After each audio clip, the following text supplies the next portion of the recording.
Bismillahirrahmanirrahim. Start with the name of Allah, who is the most beneficent and merciful, and all praises belongs to His last Prophet Hazrat Muhammad sallallahu alaihi wasallam. 10th class की book का computer का ये chapter number 1 है। इसमें हमारे पास chapter का name है introduction to programming, और इसमें हमारे पास जितने भी शॉर्ट क्वेश्चन होंगे वो मैं इंशाल्लाह उसको बिल्कुल मुख्तसर करके यहाँ पे पढ़ूँगा, उनको समझाऊँगा आपको। अगर आप इसको 2 मरतबा 3 मरतबा सुन लेते हैं तो इंशाल्लाह आपको ये ज़हन नशीं हो जाएगा। ठीक है, तो इसको इर्रेलेवेंट डिटेल्स में मैं बिल्कुल नहीं जाऊँगा। इसमें चैप्टर नंबर 1 में से लाज़मी एक क्वेश्चन आता है, बोर्ड में आएगा इंशाल्लाह लास्ट में। ठीक है, तो अगर आपके पास फर्स्ट ग्रुप है या सेकंड ग्रुप है, पहला हमारे पास यहाँ पे क्वेश्चन बनेगा in which fields computers can help us. तो इसका आंसर होगा कंप्यूटर्स, दे के बदले कंप्यूटर्स लिखेंगे आप। Computers can help us to solve several problems ranging from complex mathematical problems and searching on the internet to controlling and operating satellites and rocket launchers. Second question बनेगा हमारे पास कि what is computer program and what is software. ये दोनों question अलग अलग से पूछे जा सकते हैं। इसमें हम लिखेंगे in order to perform all the tasks they have to be fed a series of instructions। दे के बदले आप कंप्यूटर लिखेंगे।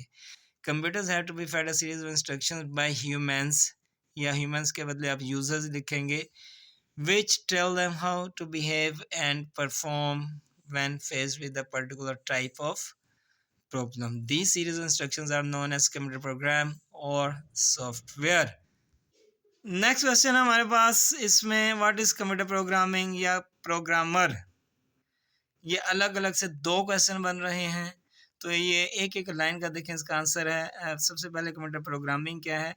द प्रोसेस ऑफ फीडिंग और स्टोरिंग। फीडिंग और स्टोरिंग का मतलब क्या है? आप कंप्यूटर में IDE को यूज़ करते हुए एक प्रोग्राम लिखते हैं, वो प्रोग्राम जो है उसको फिर आप एग्जीक्यूट करते हैं, या दूसरे अल्फाज में आप कहें कि आप उसको रन करते हैं। तो कंप्यूटर में प्रोग्राम को लिखना और उसको रन करने को यहाँ पे उसने लफ्ज़ यूज़ किया है फीडिंग, और storing the instructions in the computer is known as computer programming. Next question बनेगा प्रोग्रामर। प्रोग्रामर कौन होता है? जो कि प्रोग्रामिंग करता है। एक लाइन का शॉर्ट आंसर होगा इसका, the person who knows how to write a computer program correctly is known as programmer। Next question हमारे पास बनेगा व्हाट इज प्रोग्रामिंग लैंग्वेजेस। तो होगा programmers right computer programs in the special languages called programming languages. Short question पूछा जा सकता है name programming languages, तो उसके लिए आप लिखेंगे Java, C plus plus, C hash, या इसको सी शार्प भी पढ़ते हैं, Python or some of the most commonly used programming languages. ठीक है, यहाँ तक शॉर्ट क्वेश्चन। इसके बाद एक और शॉर्ट क्वेश्चन आपके पास है, what do you know about C language. C language was developed by Dennis Ritchie between 1969 and 1973। Books में आता है 1972 के ईयर में उसने डेवलप की थी। इसके साथ कुछ इसके और भी असिस्टेंट थे, एसोसिएट्स थे, यानी कि इसके मददगार थे, जिन्होंने इस प्रोग्रामिंग को डेवलप करने में उसका साथ दिया। कहाँ पे ये बनी थी? बेल लैब्स में बनी थी।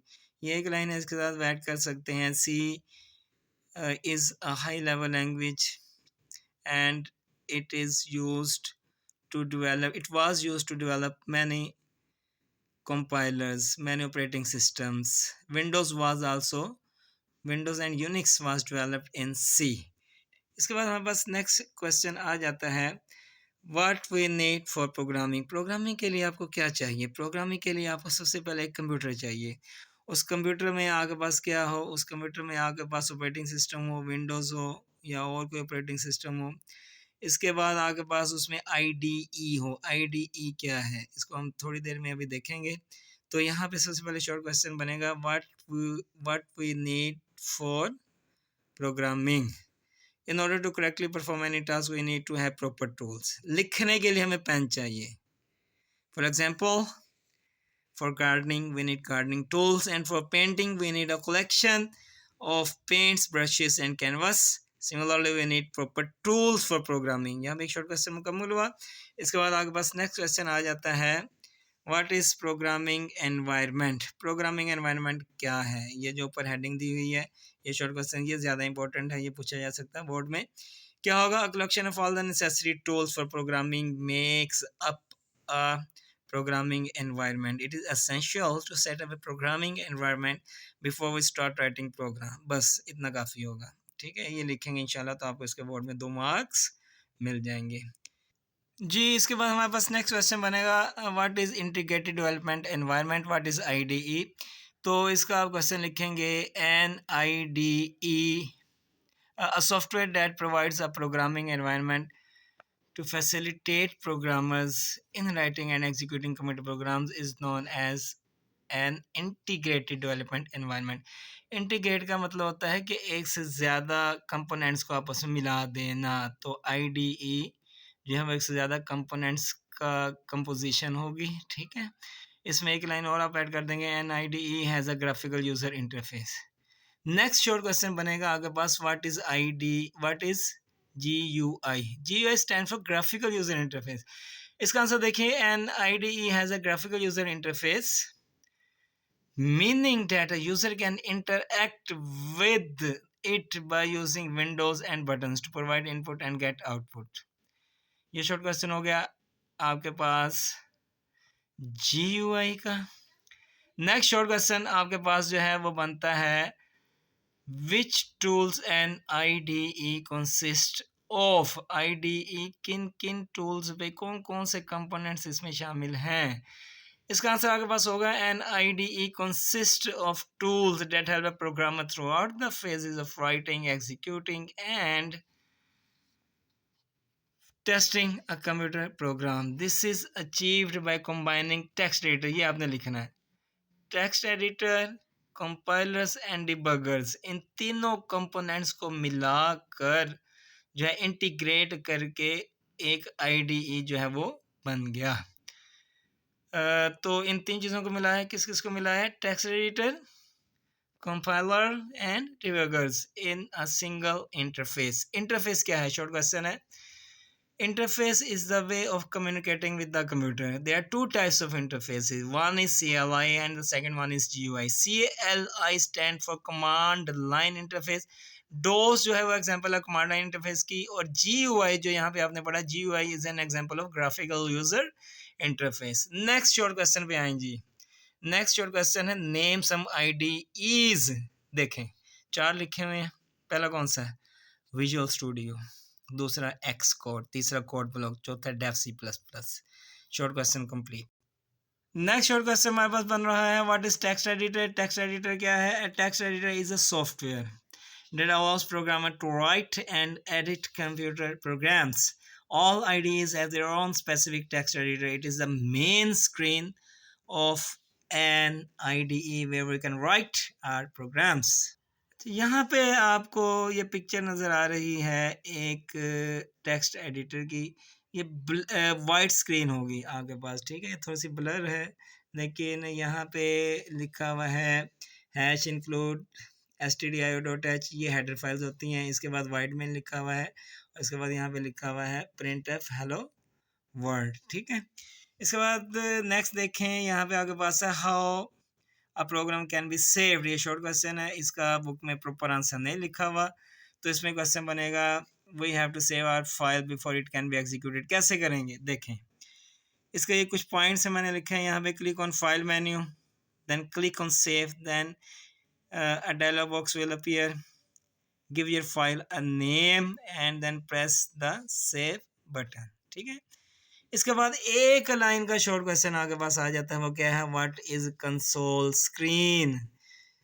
ऐसी स्क्रीन जिसके ऊपर आपके प्रोग्राम की आउटपुट आती है उसे कहते हैं console screen. A console screen shows the output of the executed program. बस जी, कंप्लीट हो गया शॉर्ट क्वेश्चन। नेक्स्ट देखें, नेक्स्ट आपके पास है कंपाइलर। यहाँ पे 2 क्वेश्चन बनेंगे। पहला क्वेश्चन बनेगा, वाई वी नीड कंपाइलर। देखें जी यहाँ पे बता रहा है कि computer understand only zeros and one, machine language है ये, जो कि जीरोज वन पर मुश्तमिल होती है। हम प्रोग्राम लिखेंगे हाई लेवल लैंग्वेज में, जैसे हमने यहाँ पे लिखा, यहाँ पे हमने लिखा वाइट मेन, फिर यहाँ पे हमने लिखा प्रिंट एफ हेलो वर्ड, ठीक है। तो इसी तरीके से इसको मशीन लैंग्वेज में जीरोज एंड वंस में कन्वर्ट किया जाएगा। तो इसका आंसर सिंपल है, सुन लीजिए, जहन नशीं कर लीजिए, सुनने से आपके इंशाल्लाह ये आप अपने सेंस यूज़ करेंगे और आपके जहन में ये महफूज हो जाएगा। Computer only understand and work in machine language consistence of zeros and ones. ये एमसीक्यू में आ सकता है, शॉर्ट क्वेश्चन में पूछा जा सकता है कि computer understand which language. They require the conversion of a program written in programming language to machine language in order to execute it. This is achieved using a compiler. तो यहाँ पे आपके पास एक शॉर्ट क्वेश्चन बनेगा, why we need compiler. Next short question आपके पास आ जाती है compiler की डेफिनेशन। कंपाइलर की डेफिनेशन क्या होगी? A compiler is a software that is responsible for conversion of a computer program written in some high-level programming language to machine language code. ठीक है जी। इसके बाद आपके पास शॉर्ट क्वेश्चन आ जाता है। यहाँ पे आपके पास दो क्वेश्चन बनेंगे शॉर्ट क्वेश्चन। पहला क्वेश्चन कौन सा है? What is syntax of language. इसमें से हो सकता है बोर्ड में एक क्वेश्चन पूछ लिया जाए, एक पूछ लिया जाए सिंटैक्स का और दूसरा पूछ लिया जाए सिंटैक्स एरर का। तो देखें, सबसे पहले सिंटैक्स की डेफिनेशन है। सिंटैक्स की डेफिनेशन क्या होगी? Each programming language has some primitive building blocks. Primitive का मतलब क्या? बुनियादी। बिल्डिंग ब्लॉक यानी कि जिस पे वो बनी है। And provides some rules in order to write an accurate program. This set of rules is known as syntax of the language. यहाँ तक काफी होगा शॉर्ट क्वेश्चन। ये एमसीक्यू में आ सकता है। Syntax can be thought of as grammar of a programming language. Short question हो गया। इसके बाद नेक्स्ट देखें, आगे पास सिंटैक्स एरर है। अगर आपने लिखने में गलती कर दी, ठीक है, कोई स्पेलिंग मिस्टेक कर दी, तो क्या होगा? वो प्रोग्राम कंपाइल नहीं होगा। तो आपके पास आ जाएगा सिंटैक्स एरर। क्या होगा? While programming if proper syntax और rules of programming language are not followed, then program does not get compiled. In this case, the compiler generates an error. This kind of errors are called syntax errors. ठीक है जी, ये आपने लाजमी याद कर लेना है। पहला क्वेश्चन सिंटैक्स का होगा और दूसरा क्वेश्चन होगा सिंटैक्स एरर्स का। ठीक है, तो आज के लिए इस लेक्चर में इतना ही काफ़ी है। अल्लाह ताला मेरे और आपके इल्म में इजाफ़ा फरमाए, आमीन। इंशाल्लाह नेक्स्ट लेक्चर में आपसे मुलाकात होगी। अपना बहुत बहुत ख्याल रखिएगा। अल्लाह हाफिज़।